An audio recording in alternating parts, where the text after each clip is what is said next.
Early one morning, Tim was sat at the station taking on water. Unfortunately, the tower wasn't working, so his tank had to be filled using an old watering can. However, this took time and caused delays. After his tank was full, Tim heard the unmistakable whir of a diesel motor and instantly knew who it was. Dave, buddy, it's great to see you. How are you? Thanks, Tim. I'm actually very well, so what are you doing? I'm just delivering some supplies to Farmer Ted to help with this year's harvest. Well, that's my signal. Better be off. See you soon.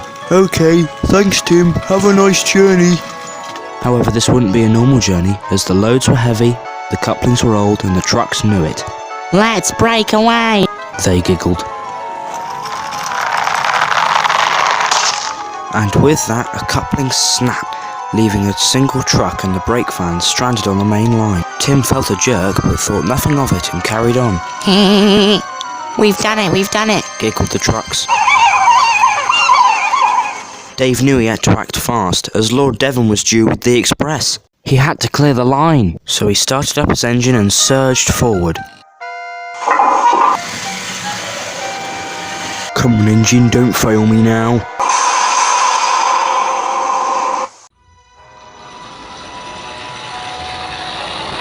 His engine restarted and he was flung backwards, just in time. Phew, Dave spluttered. I wonder if he might actually thank me.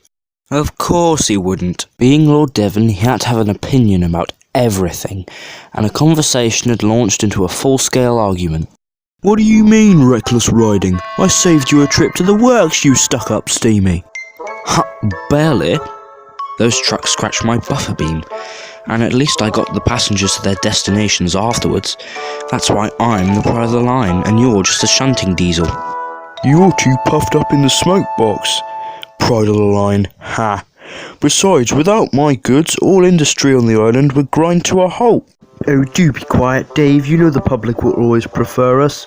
Steam engines are far superior to your class of shunters. That may be the case now, but just you wait. Well, goodbye, my inferior friend. The next time we meet, I will just be a blur whizzing by. Well, I don't believe it. What's with all the sudden arrogance? I mean, I know he's getting on in years. I should probably give him some slack.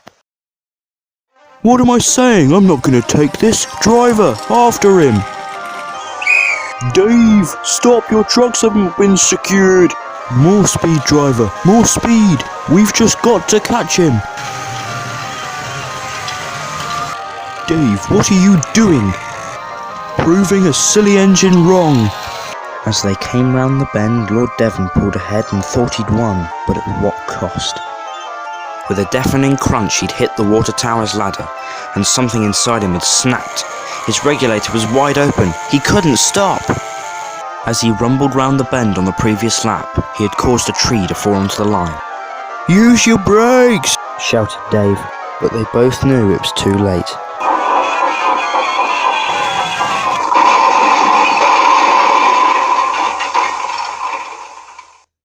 As the dust cleared, he lay dazed and confused on the ground, with bits of contorted willow sticking out of his wheels.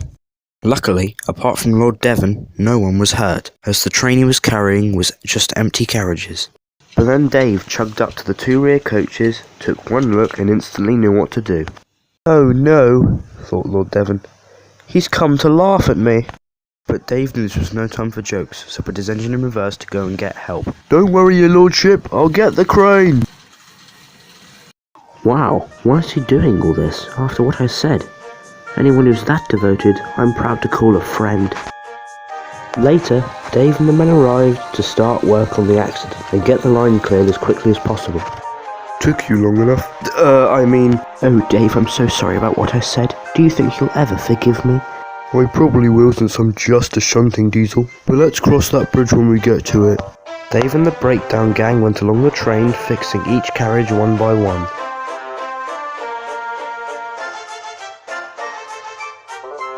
When they were finished, cheers and a diesel horn filled the air. But how? After all those things I said, you still helped me. Well, I did it because Because I know you're not a mean engine. You're just old and you've been through a lot.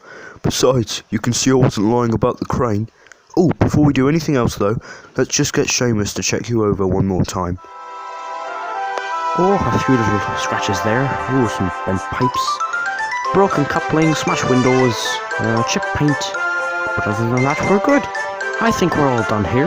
Well, the good news is there's no major damage, and you should be back on the rails within 2 weeks.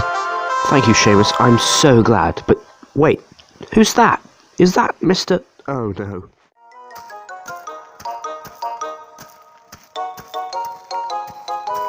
What on earth is going on here? I was in my office and I heard a great commotion.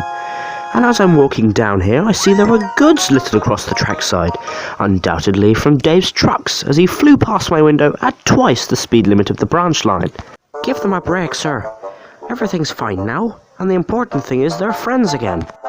You think this is about friendship?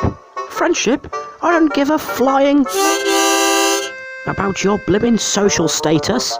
Lord Devon, you will spend a week in the yard shunting, and Dave, you will go to your shed.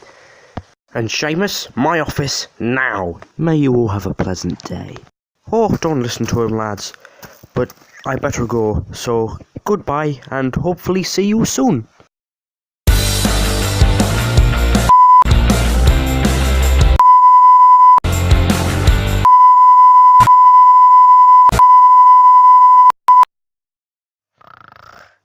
Later that night, as the mists rolled in, Lord Devon lay dozing in his shed. But how was the night different?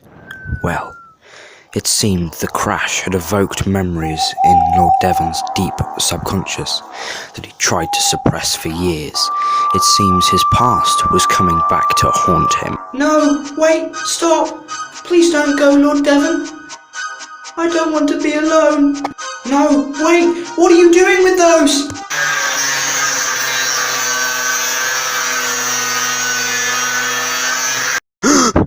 Vanessa!